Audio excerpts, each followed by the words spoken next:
Hi, I'm Brandon, And I'm Megan. and we're on a journey to improve our marriage, our family, our faith, our fitness, well, just about everything. Along the way, we might accidentally give a tiny bit of solid advice, so join us as we chat each week. Welcome to the Fools in Love podcast. Hello, everyone, and welcome back to another episode of the Fools in Love podcast. Today, we're digging in deep, and we are talking about marriage. Yes, me and Megan have actually been married this past December, 10 years. And I can't even believe it as I say it, 10 years we have been married. And we've actually been together for 15 years total, going on 16 years, I believe. And Meg can correct me if I'm wrong. One of the things when you get to certain milestones like that in a relationship is you get a lot of questions about what works and what doesn't work. And you seem to, no matter what, inevitably work through a lot of different issues, a lot of different fun things, some not so fun things.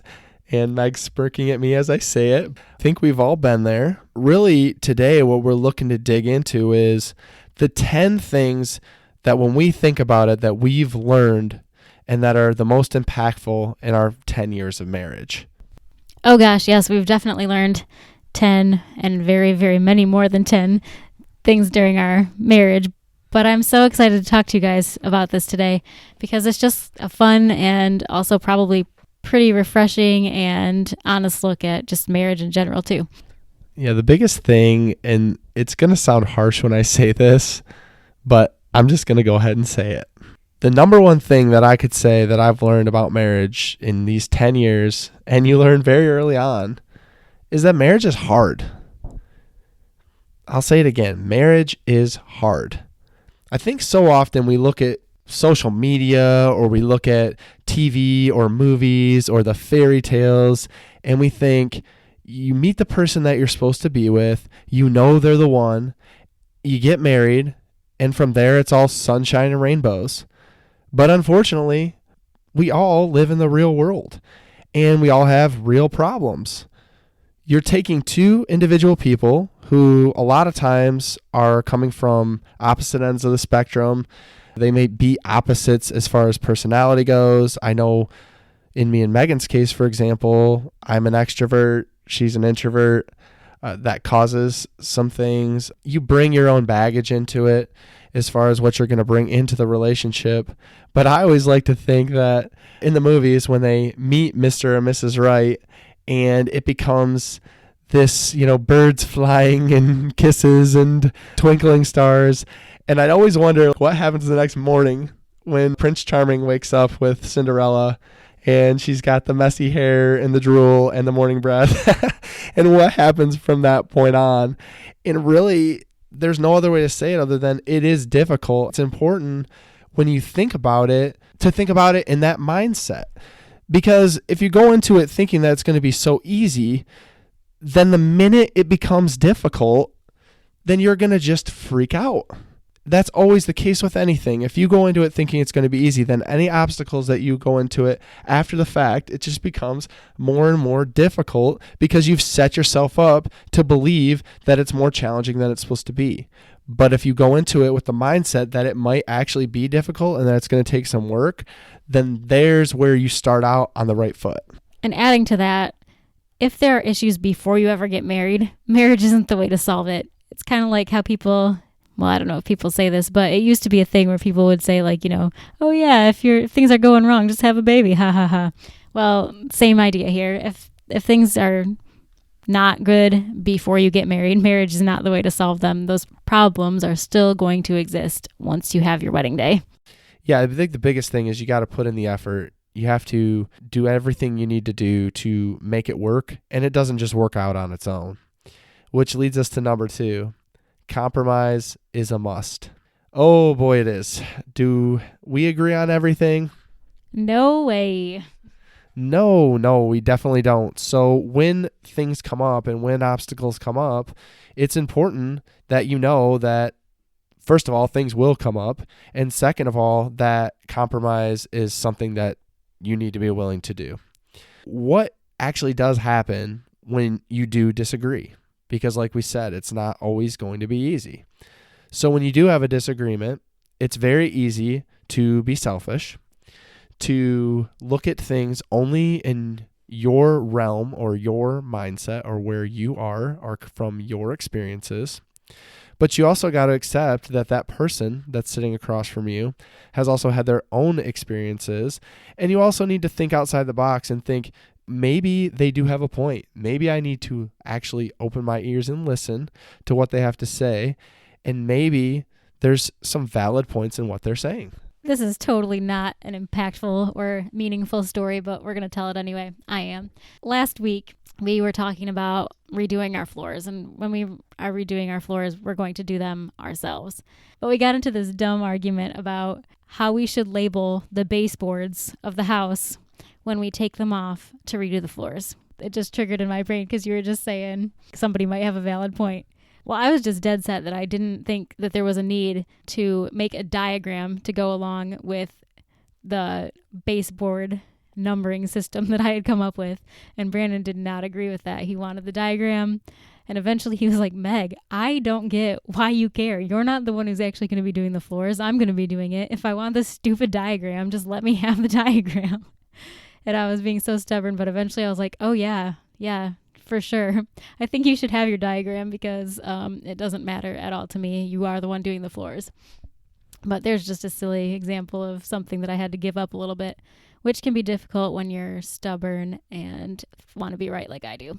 Yeah, just a couple with that. When you do have disagreements and things do become difficult, it's important that you sit down and come together and figure out the best way to move forward. This could be something small, like me and Meg disagreeing about the floors, or it could be something a lot bigger, elephant-sized issues in your marriage that you need to come together and actually find a way to sit down and talk about it. Because when those things come up, the worst thing that you can possibly do, and the biggest thing that I've learned, is to ignore it. Because when you ignore something, it's never going to turn out well. Just think about if you have a leak in the roof of your house. Okay, you don't want to deal with that leak right now, and it's just a slow drip. So why do you have to worry about it? But over time, it just gets fuller and fuller, and you see that ceiling sagging and sagging, and what eventually is going to happen? It's all going to come crumbling down. Ignoring things in your relationship is going to work out the same way. I speak from experience. When things are not going well, ignoring it will never get you to where you want to be. You have to be able to sit down, and we've talked about this time and time again. You have to be able to sit down and have those deep and meaningful conversations. And even when it's something small, like the floors me and Megan experienced, we still came together, we both said we were sorry, and we moved on. But sometimes it's deeper than that, and you need to come together, find a good place and a good middle ground to talk, and go from there. And sometimes it becomes one of those things where you have to just give a little or a lot, depending on the situation. You can't always be right. You can't.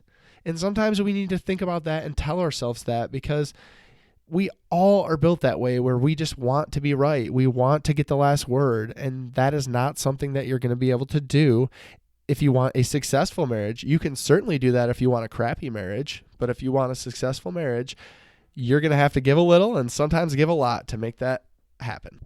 And that's something that I've been trying to work on too, because I know that for me, I'm always trying to have the last word, and I really want to be right. And it's hard to admit that I might have gotten it wrong. Speaking of getting it wrong, we shouldn't be too proud to say I'm sorry, which I think is probably one of the things for both of us to be working on. It's hard for anyone, I think, to admit mistakes and say they're sorry, but the quicker we can do that, the quicker we can kind of move on and mend the relationship and go on to bigger and better things. Yeah, I know I've struggled with this a lot, and that's just being able to apologize. I've often thought, well, I have nothing to apologize for, so why would I have to apologize? And I really had to learn that it's, first of all, look internally at that statement. You have nothing to apologize for. You are arguing. So it takes two people for that argument to happen. Or you're disagreeing. It might not even be a full-blown argument. But it takes two people to get to that point. So you need to look at both parties, not just at the person, because it's always easy to point the finger at someone else when sometimes you just need to point the finger at yourself and realize that you are not perfect. The person across from you is not perfect. And sometimes you just need to swallow your pride, say you're sorry. And I don't mean in a way that our 4-year-old daughter does where she goes, "I'm sorry," and moves on. That's not what I'm saying. You got to actually think about it, and maybe you let things simmer down before you come back to do that. But you do need to come back, and you do need to be big enough and a big enough person to be able to admit when you were wrong and to also say you're sorry. Next up is honesty is the best policy. We've definitely learned that along the way of our marriage.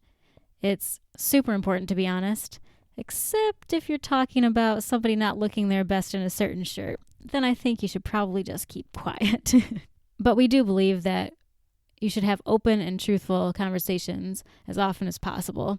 You don't want to withhold information or withhold your feelings because it's just going to keep digging deeper into your soul and become a way bigger thing than it ever needed to be if you were just talking along the way. That's so true. And I will say from a man's perspective that a lot of times it is difficult to be honest, especially when it comes from a place where we might not feel as secure or as masculine. We build it up as men that we need to be the strong person all the time, and we need to always have our stuff together, and we need to lead our families, and we need to always be the type of person that can just lift ourselves up and we'll be fine. And that's misrepresentation of men altogether. I mean, we always look at people and we see the macho men out there, but also, I'll say it, men have a softer side, but it becomes difficult when you have to admit a weakness or something that's you're struggling with or something that's wrong with you as a man to come out and say that. A lot of times it can be difficult. But I'm going to tell you that when you are able to open up and you are able to have those conversations, it leads to a much more open, comfortable, and happy relationship.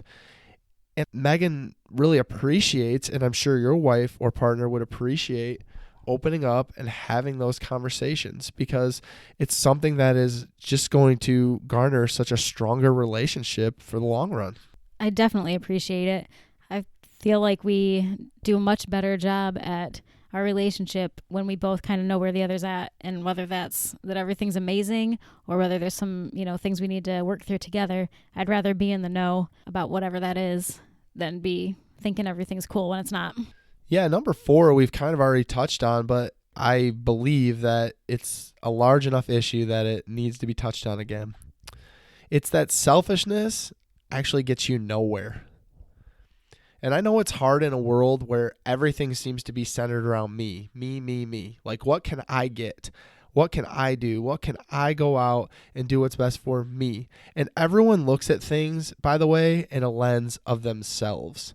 So even when they're giving you criticism, they look at you in a lens of themselves. So we're so selfish and we're such selfish beings. And when I say this, I have myself fully included.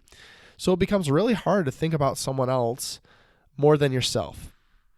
But one of the things I'm going to tell you, and one of the things I hate to say if you struggle with this, like me, is that when you get married, you actually have to put that person's needs above your own.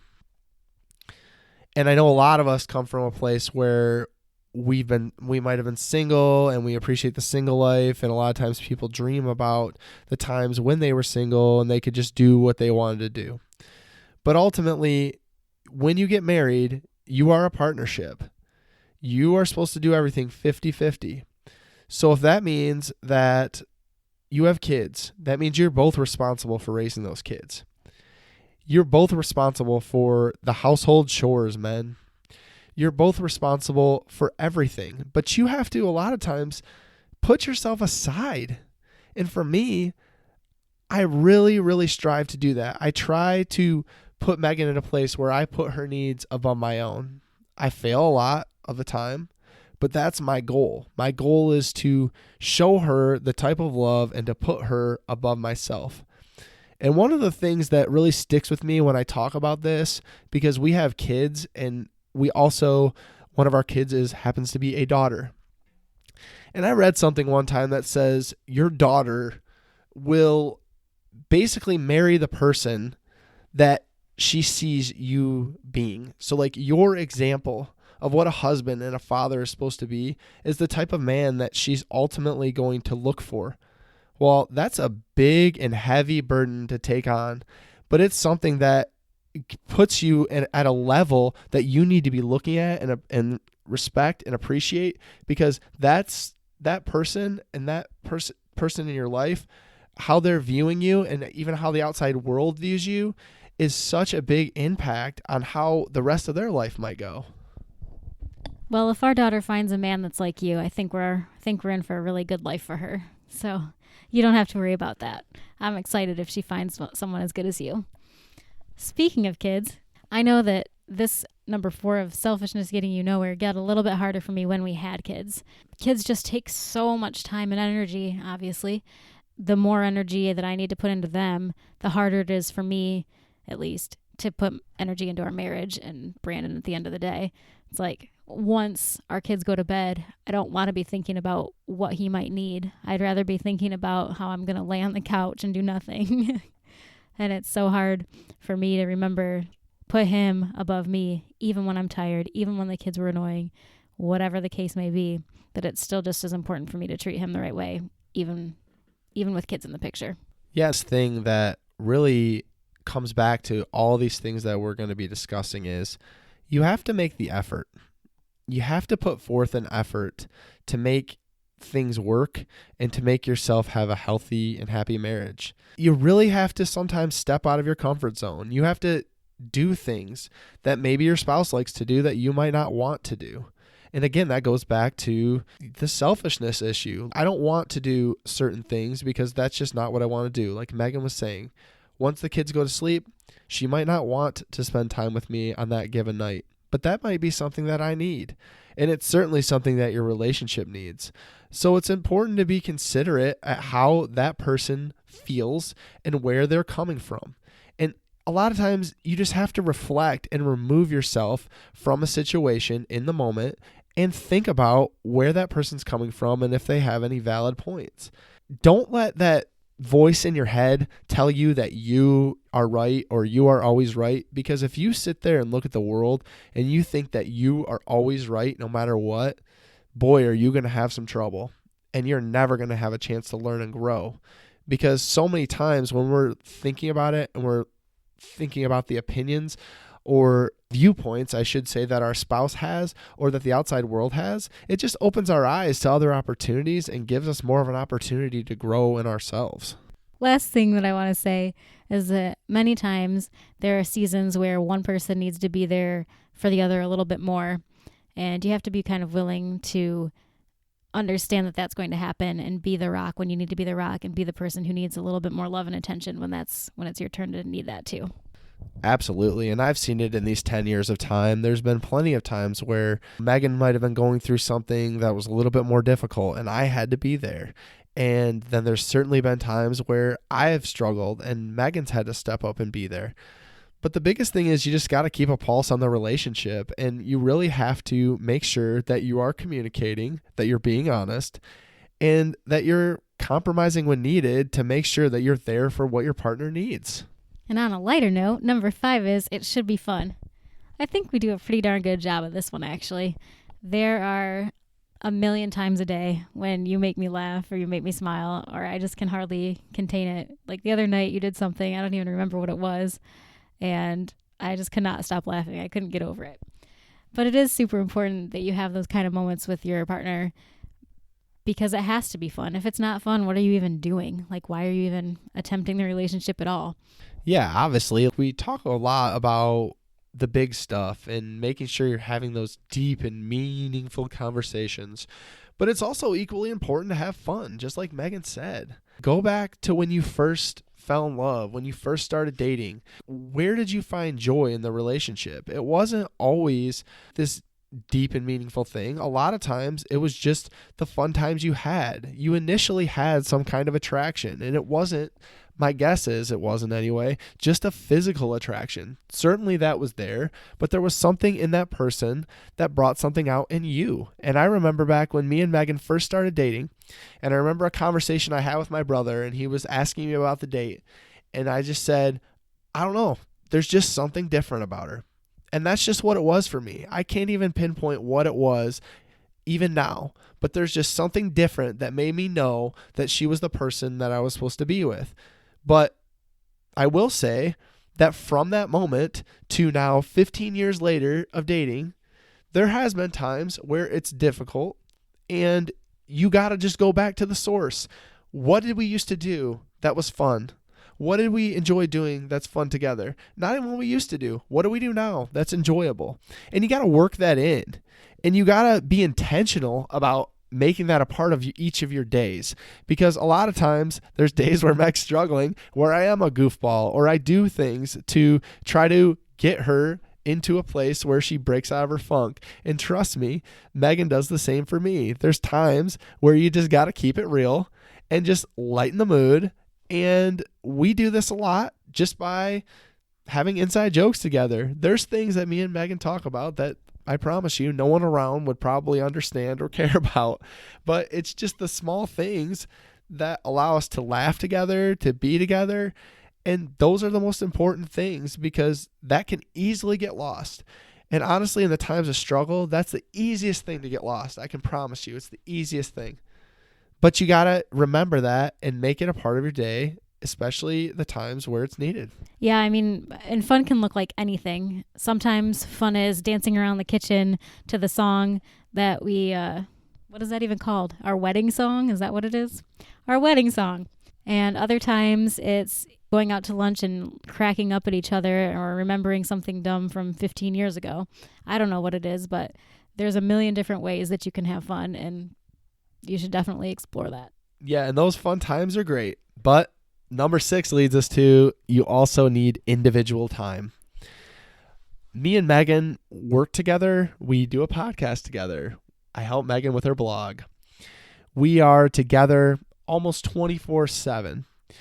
Now, you might not be in that place with your spouse where you work together, but there's still, you're spending a lot of time together.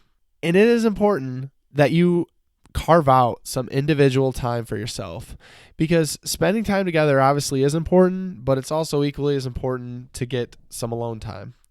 Especially with our kids, it's always important to get yourself separated and to have a place where you can free your mind.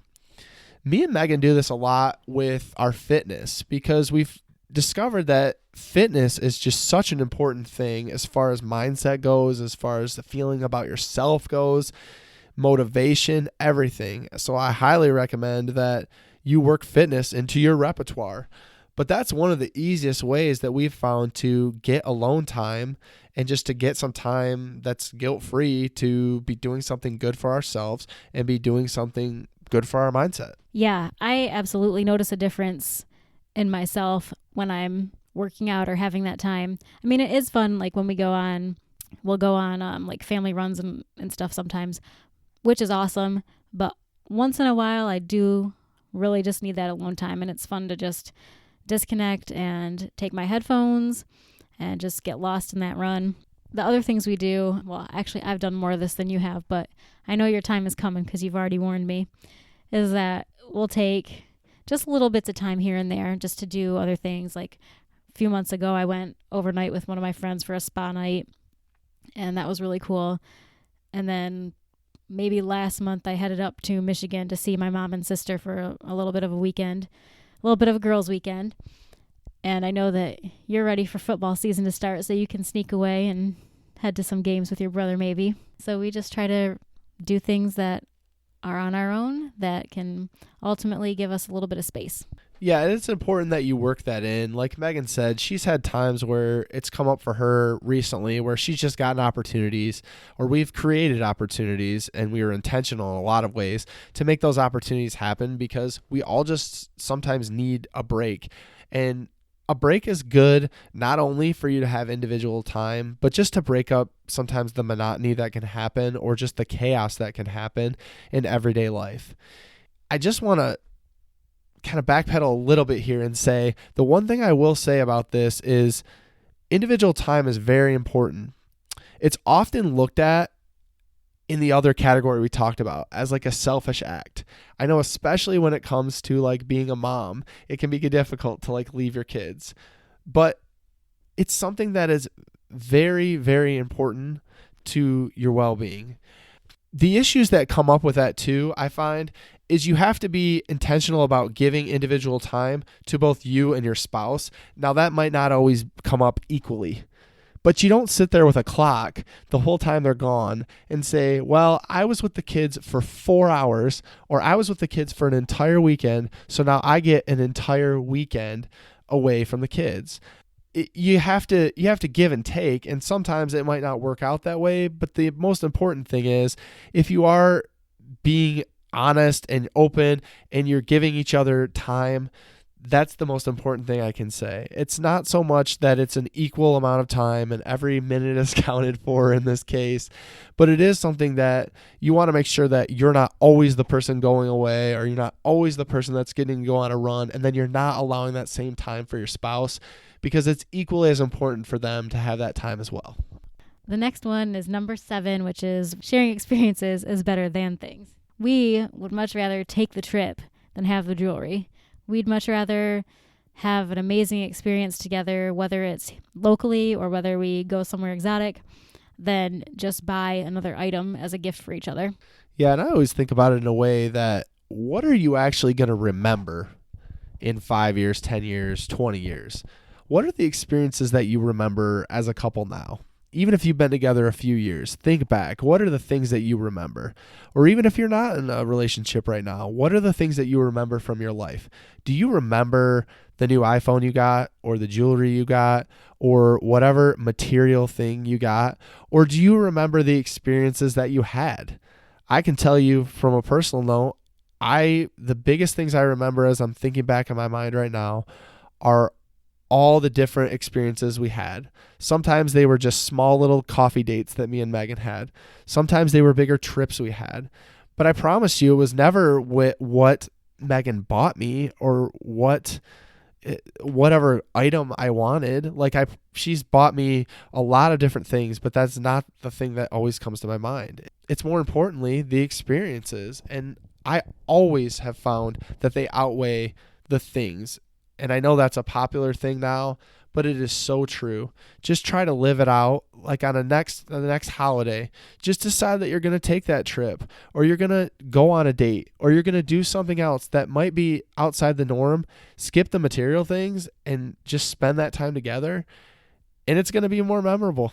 It just is. It's going to be more memorable. Which leads us to number 8. You have to be on the same page about your finances. And this can be such a stressor in marriage. And when I hear about couples that are together, more often than not, finances seem to come up as an issue, but they don't have to be. I know a lot of times one person might be a spender and one person's a saver, but you have to come together and have some middle ground. I know for me and Megan, we schedule budget meetings where we actually talk about and update often where we're coming from and what we have to spend. It's important to talk about experiences and things and all that, but how do you know what you can spend and what you are open to do if you don't know where you're coming from?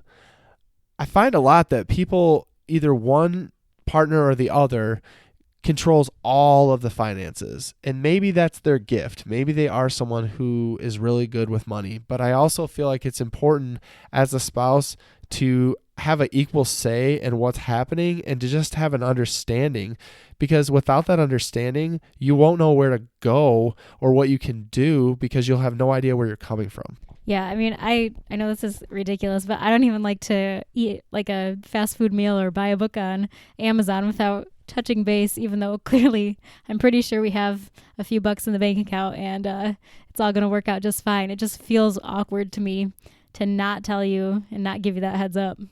Yeah, I think so often we make assumptions as far as where we're at financially. And if you don't really know and you don't sit down and look, then that can get you into trouble. I know a lot of people that have stresses because their spouse, one, doesn't know, and two, is frankly just spending money. And if you're causing stress to your spouse based on your money spending and you don't even know about it, that's a problem. And that's never going to turn out well. And it's something that you should always be on the same page on, not make assumptions on.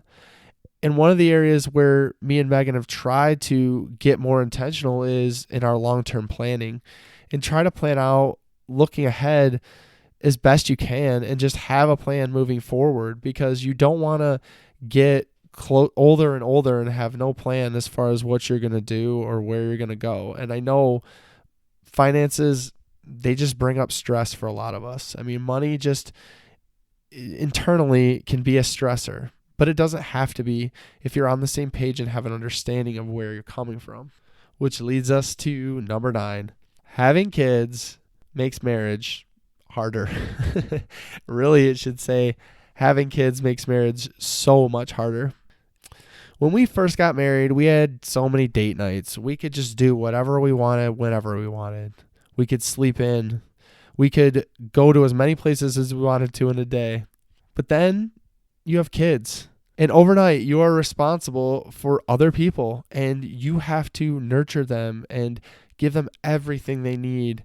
And those long, drawn-out conversations you used to have while you looked lovingly into each other's eyes are interrupted every 2 minutes with the fact that the kids need more Pirates booty, or they vomited on the floor, something else that they need. I mean, you're constantly nagged, and you're constantly pulled on.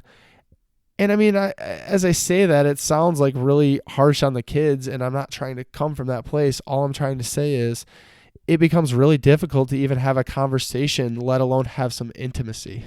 Yeah, we absolutely love and adore our children and think they are the best things in the world, but it is hard to talk when the kids are awake. If we're getting dinner ready, they need something. If we're trying to, plan the day, they need something. No matter what, someone's interrupting somewhere. Yeah, and with that, I mean, date nights become a thing of the past, and your main mission is just trying to keep them alive, which is a perfect lead into number 10. If you're married, your spouse is the most important relationship that you have on earth. Your relationship with your partner should really outweigh all other relationships with anyone else. So often we get pulled into distractions of our job or of our kids, like we were just discussing, and we kind of make it an afterthought that our spouse is there, and we just make the assumption that they're always going to be there. But that partnership is the biggest and greatest thing that you're going to have in your life. So you can't take it for granted. I think it's important to show your kids, if you have them, that this is how, and we talked about this earlier, this is how you treat your partner. This is how a marriage and what a marriage should look like. You model it for your kids. You model it for the outside world, because that person, there's no other way to say it. They should be your co-pilot. They should be your number one. I think that's a beautiful way to end this episode. So on that note, we will see you next week. Hey, thanks for tuning in another show of Fools in Love podcast. If you like what you heard, please subscribe to our podcast or follow us over on Facebook at Fools in Love Podcast, or hit us up on Instagram. Megan's at This Average Mom, and I'm at Brandon Giggling. We'd love to hear from you over there. Talk soon.